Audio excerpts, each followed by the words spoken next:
M takes my inheritance and uses it to bail my brother out. Oh boy, do I have a good one? I'm set to inherit a good portion of land, as is my EB. The two properties are approximately the same size and have the same valuation. M decided that it would be beneficial to everyone to go ahead and give us the properties, so we could buy a home or whatever in order to get around inheritance taxes and probate when she eventually passes. Well, I decided to list mine with a real estate agent in September of last year. Trusting my mother to do the right thing, I didn't ask her to go ahead and deed everything over. I just asked her to sign the paperwork and I was going to handle everything else. Here's what happened. My EB lives in jail. Not literally, but he's there enough that all the detention officers know him well. He can't leave the house without being charged with a felony, all of which are valid charges. See, he's an unrepentant HNFA and does not care about anything else.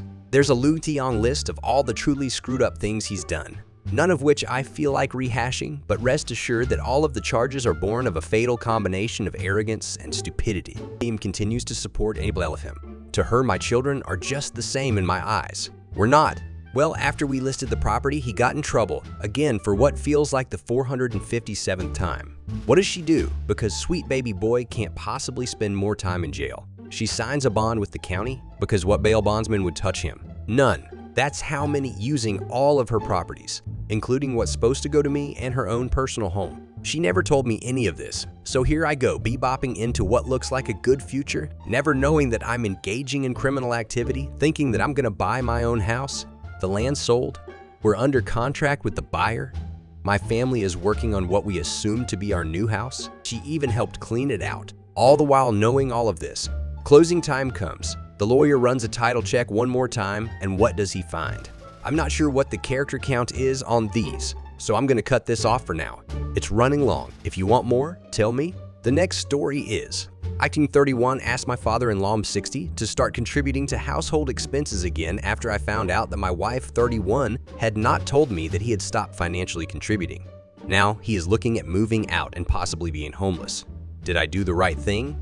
Any advice you can give? My perspective 1. Father-in-law, 60, has lived with my family, wife, 31, and 2 children and 2 cries away for years without making any regular contributions towards the household. He occasionally helps with the groceries here and there, paid for a moving truck hire 3 months ago, $100, and some shelving about 2 years ago. The issue is we've had to move into larger houses to accommodate him and our living arrangements. This leaves us having to pay $550 a week in rent. He gets his own room, toilet, bathroom, whilst my family has to share one small en-suite bathroom. All the while we are living beyond our means and our savings are declining. We were hoping 2 years ago that he would start contributing, but he hasn't. 6 months ago, he offered to start paying $150 a week, and this became an agreement with me chasing him up. My wife took over the household finances, and this time I found out that he had stopped paying and became furious with my wife. I told her that both she and her father broke my trust, with him stopping to contribute and not saying anything, and with her not saying anything whilst watching our savings dwindle. I knew this was a delicate matter, so I calmly and quietly asked him why he had stopped contributing to the rent. He mentioned that, as a handyman, he had a slow turnover of getting paid. I then said, but you haven't paid anything since March, and he just acknowledged that. I then asked him if he was able to start contributing $150 to the household starting in 2 weeks. He agreed. Since then, he has completely stopped talking to me. He approached my wife and said that he would have to either start contributing $150 or I would be turfing him onto the street. I know that he doesn't make much as a handyman, but we already have 2 children to support and can't support 3 dependents. I feel like even a teenager could make $150 a week, but he feels too prideful to work for somebody else. And he can't get welfare because he has been doing cash in hand jobs for 30 years and hasn't filed his taxes. Sadly, my wife is really upset. She feels obligated to her dad and loves having him around, but knows that we can't afford to financially support him. Did I do the right thing? Am I in the wrong? What advice can you give? The last story is, my mother thinks I will take care of her when she's old. I never had a good relationship with my mother. She had me when she was 19. With a Shay father, I don't have a relationship with. She would leave me at my grandma's my whole childhood. And whenever she tried to take me home, I'd hang on to door frames and didn't want to leave with her. My grandmother died when I was in the teens, and then I was stuck living with her, and I would rebel because she wasn't a good mother. One time I found tomatoes under her bed. She would hide food from me because she wanted it all for herself. I get if it was candy, but produce. Just buy more. I had to work since I was 14 because she didn't want to buy me things I needed or wanted. I needed shoes, and she said she didn't have money, and literally the next day she bought herself 2 pairs and hid them in the closet. I was drugged and raped when I was 15 years old, and I knew she would blame me for it, so I didn't tell anyone. Many years later, she called me names on my 30th birthday because she thought I deleted her wishes off my Facebook. I didn't, and I told her she is such a siege mother that I didn't even feel safe to tell her I was raped when I was a teen. She completely ignored it and then blocked me for 2 years. Years later, and she still didn't mention it. She would take pills to wake up, other pills to go to sleep. Then they would not work anymore. She would chase pills with a shot if vodka.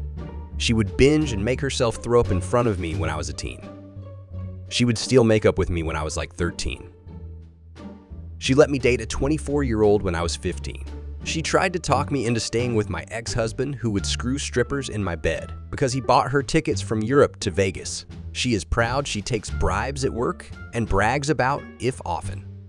She told me she wishes she had scrubbed me out when I moved out a week later when she was at work, and she didn't call me for 3 months, even though she had no idea where I was. Now I'm in us and haven't been back in Europe for 16 years.